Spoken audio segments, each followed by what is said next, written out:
Primero por vía aérea desde el oriente de Cuba y luego por la transportación terrestre, llegan las aves al Centro Nacional de Cuarentena en La Habana. Aquí permanecerán durante varios días antes de su partida al exterior. Es un riguroso protocolo que se sigue paso a paso. En otro espacio de La Habana, la doctora Yariana realiza los preparativos para la cirugía exploratoria a una paloma, mientras en consulta la doctora Yanaisi recibe a una paciente muy particular aquejada de síntomas diversos. Es el trabajo cotidiano de especialistas dedicados al cuidado y tratamiento de aves.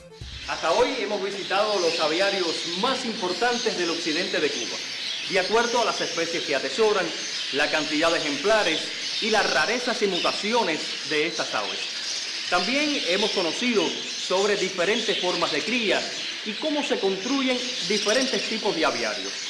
Pero hoy quiero detenerme en un elemento muy importante que tiene que ver con la salud de estas aves citasiformes. Por eso el tema es muy apasionante: veterinaria y cuarentena.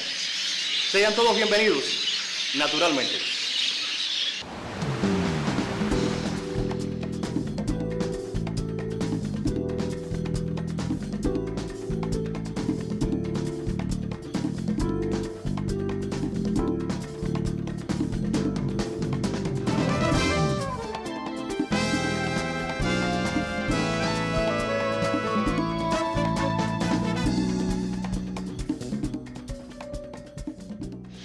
¿Cuáles son las enfermedades más comunes que afectan a estas aves en el mundo?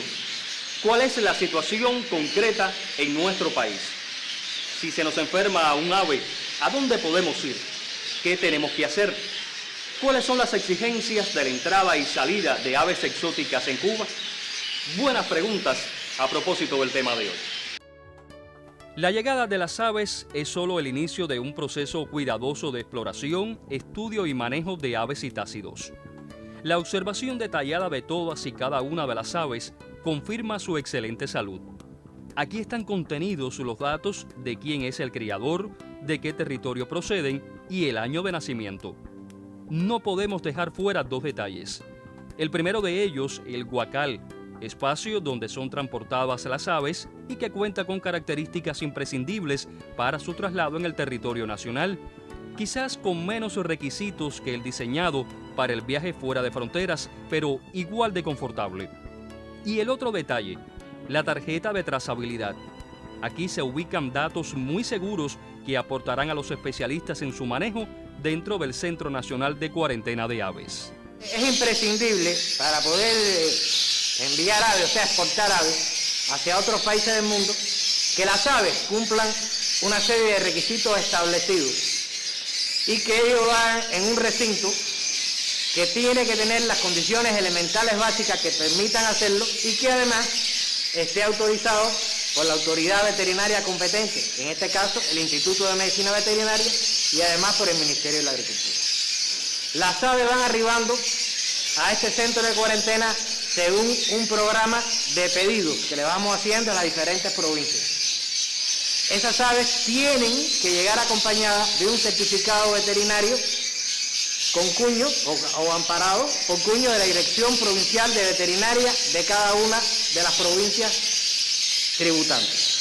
Se piden todas las aves más o menos en un periodo de tiempo para ir conformando las entradas en los bloques de forma tal que permita que las aves estén como mínimo 21 días de cuarentena antes de salir del país y que durante ese periodo de 21 días, además de la observación diaria que se les realiza por parte del servicio veterinario de la cuarentena, se le hagan toda una serie de trabajos veterinarios muy acorde con los requisitos de importación de cada país. Como todos los animales, las aves no escapan a diversas enfermedades. En realidad, en el mundo se conocen muchas de ellas e incluso pueden afectar al hombre. Las investigaciones en este sentido son amplias. En estas aves específicamente se relaciona la citacosis. Es una enfermedad propia de diversas especies de papagayos. El agente causal es un germen llamado clamidia que provoca un estado tóxico infeccioso febril en el ave. También afectaciones pulmonares, gripe e inapetencia. Su desarrollo por lo general es agudo y en algunos casos se producen insistentes recaídas. Pero estas no son las únicas enfermedades que atacan a las aves citasiformes. Incluso dentro del orden hay unas que afectan específicamente a determinadas aves. La enfermedad de dilatación proventricular afecta a los citasiformes. Fue reconocida y descrita primeramente por el Dr. Haniel Stuckdar en 1978. Los primeros casos reportados involucraban a especies de guacamayos. Los síntomas de la enfermedad son variados, pero sin lugar a dudas incluyen problemas en la digestión de alimentos, cansancio, somnolencia y rápida pérdida de peso, seguida de la muerte. El alimento transita sin digerirse, así que el cuerpo del ave depende de sus reservas de grasa. Y como son bastante escasas, en la mayoría de las aves la muerte ocurre en pocas semanas. Los investigadores han determinado que es provocada por un virus que tiene al menos 5 variedades distintas. Hay características que distinguen a las aves citasiformes. Está, por ejemplo, el color, entre los más vistosos del universo de las aves. Pero también la forma del pico e incluso las patas. Lamentablemente hay enfermedades que también afectan a estos elementos físicos. La enfermedad del pico y las plumas de los citasiformes es una enfermedad viral que afecta a todos los loros que habitan en Europa y en América. El virus ataca las células del crecimiento de los folículos de las plumas, del pico y las garras de las aves, causando progresiva malformación y necrosis de las plumas. Otra enfermedad es la conocida como la enfermedad de Pacheco. La causa un herpesvirus muy contagioso. También los especialistas siguen de cerca la enfermedad de Newcastle, altamente contagiosa y que afecta a muchas especies de aves domésticas y silvestres. Sin embargo, es la candidiasis la que provoca el 85% de las muertes de estas aves. La candidiasis provoca en su estado patógeno la destrucción de la mucosa de la molleja y crea úlceras en la cavidad bucal que impide que el animal ingiera alimentos, o sea, que el ave muere por inanición. Pero dentro de los requisitos de importación de esos países nos exigen que las aves tienen que ir investigadas. Diariamente se le realiza la clínica, se hace la evaluación de la mortalidad y si los lotes están en condiciones de poder salir hacia el exterior sin que cree ningún peligro al país receptor y cumpliendo todas las condiciones que exige el certificado veterinario del Instituto de Medicina Veterinaria, y las aves son llevadas a los puntos de frontera, fundamentalmente al aeropuerto.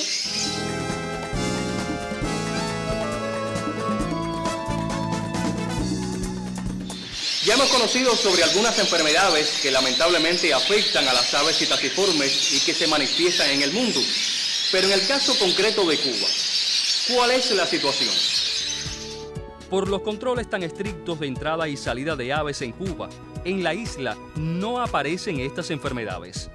Se cuenta, sin embargo, con clínicas donde asisten y consultan otras patologías y se previenen y curan diversas manifestaciones que atentan contra la salud del ave.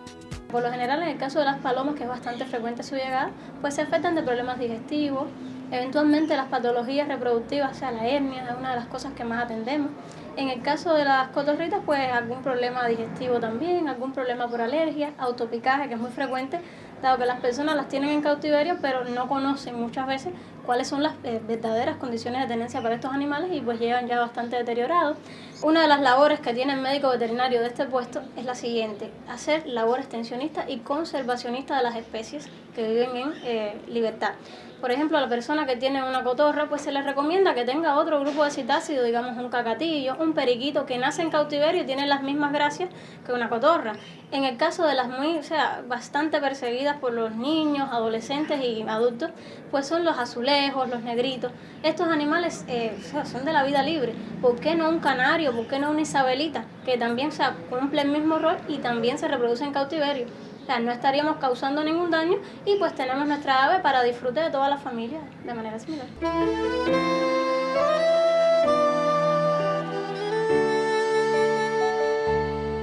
La laparoscopía es solamente uno de los exámenes que practican los médicos veterinarios a estas aves, y digo esto porque más adelante veremos otro proceder.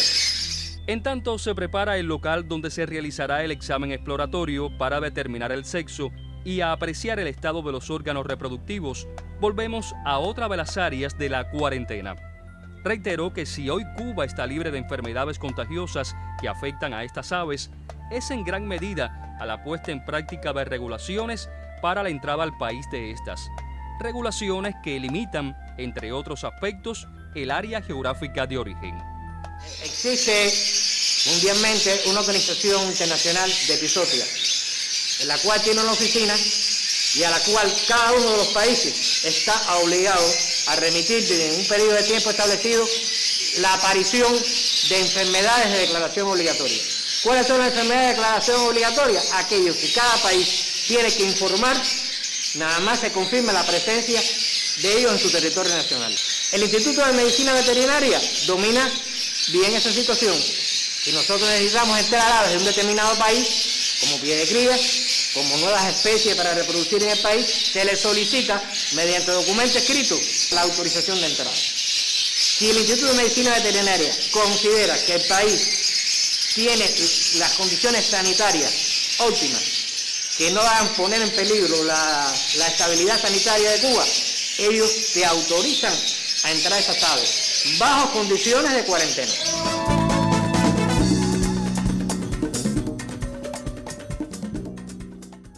Nuestra visita coincide también con el protocolo de salida de aves al extranjero. Evidentemente aquí el guacal es diferente, muy a tono con las regulaciones de la Organización Internacional de la Aviación. Las dimensiones, capacidad, ubicación de perchas, comederos y bebederos responden al tiempo que permanecerán aquí. No menos de 21 días antes de su salida, las aves han vivido en estas naves.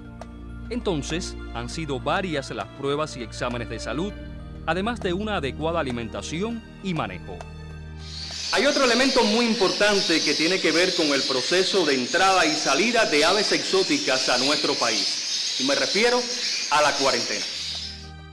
Quiero aclarar que ahora me refiero a otro espacio, el encargado de acoger y dar atención a las aves que con la debida documentación son importadas. Este que visitamos ahora es el de recepción de especies y preparación para su salida de Cuba. Pero ya ven, nada escapa a la vigilancia que se establece para evitar la entrada de enfermedades a nuestro país. Les prometí volver a la clínica veterinaria. Les dije además que la laparoscopía es solamente uno de los procederes que se aplican a estas aves, sobre todo para saber el sexo. Pero es solamente uno. Tenemos otras técnicas. Esta, por ejemplo. La endoscopía tiene muchos usos. Se utiliza principalmente para la detección de sexo, hembras y machos, en las aves que no tienen dimorfismo sexual. También tiene otros usos exploratorios, investigativos, para ver algunos órganos puntuales, aunque aquí lo usamos mayormente para la determinación de sexo, donde se busca, a través de los órganos de la cavidad, la visualización ya sea de ovarios o testículos según el sexo del animal. Además de saber si es hembra o macho, se determina si está apto para la reproducción o no, o si tiene algún problema que lo impida. Interesante, ¿verdad? Este mundo de la veterinaria de las aves, muchas veces desconocido, tanto como las exigencias y los requisitos que hay que cumplir para la entrada y salida al país de aves exóticas, así como su traslado entre diferentes territorios. Atenciones que tienen objetivos fundamentales. Primero, que Cuba siga siendo un país libre de enfermedades que afectan a las aves. Y segundo, que la atención veterinaria a estas está garantizada. Éxitos no sin esfuerzos, naturalmente.